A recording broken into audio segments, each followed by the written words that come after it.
L accidentally let a drunk girl sleep on my chest, and now I can't thinking about her. I was standing alone in a corner at the party. The music was loud enough to drown out my thoughts. Everyone was drinking. I wasn't. Everyone was smoking weed. I wasn't. I'd simply decided not to get intoxicated that night. After all, I was there against my will. My friends had practically dragged me there, and I hadn't even seen them for the past 2 hours. Then some random guy I'd never seen before leaned his elbow against my shoulder. He was completely wasted. He pointed across the room at a girl and slurred, "Yo, bro, that girl is fucking you, dude. Lucky you," before stumbling away. The girl saw him pointing directly at her. She blushed, but she didn't look away. We held eye contact for a few seconds before I finally looked away first. I wasn't dealing with this. It wasn't going anywhere anyway. Just pointless flirting.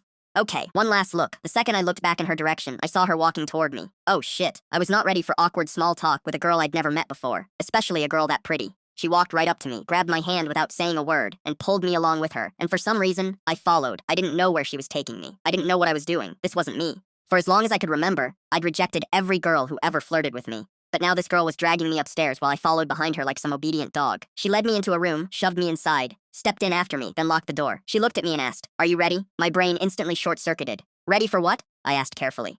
She started pulling off her clothes while mumbling that there wasn't much time.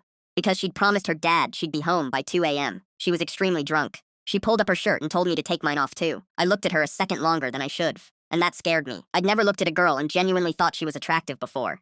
But she looked unreal. She stepped closer. Then reality hit me all at once. Wait, she was drunk. I was sober. This wasn't right. Without thinking, I snatched the bottle out of her hand and finished what was left. But before it could kick in, she shoved me onto the bed. She was surprisingly strong for someone that drunk. She climbed on top of me and kissed me.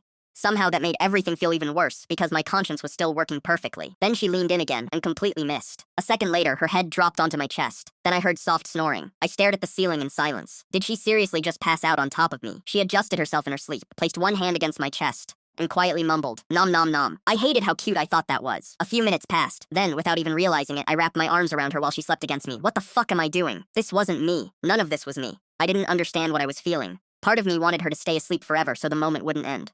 Another part desperately wanted her to wake up. I'd never felt this out of control before. The next thing I knew, sunlight was hitting my face. I opened my eyes slowly and sat upright. Where the fuck am I? Then I remembered. There had been an entire angel sleeping on my chest last night. I immediately got up and walked out of the room, and there she was. The second our eyes met, she panicked. She looked away almost instantly and hurried out of sight. I stood there frozen. Why did she run away? Then the answer hit me immediately. Of course. A girl like her would never actually want me. She'd just been drunk. Now that she was sober, she was probably embarrassed. But even after telling myself that, the feeling in my chest didn't disappear. Because whatever happened last night, something inside me had changed.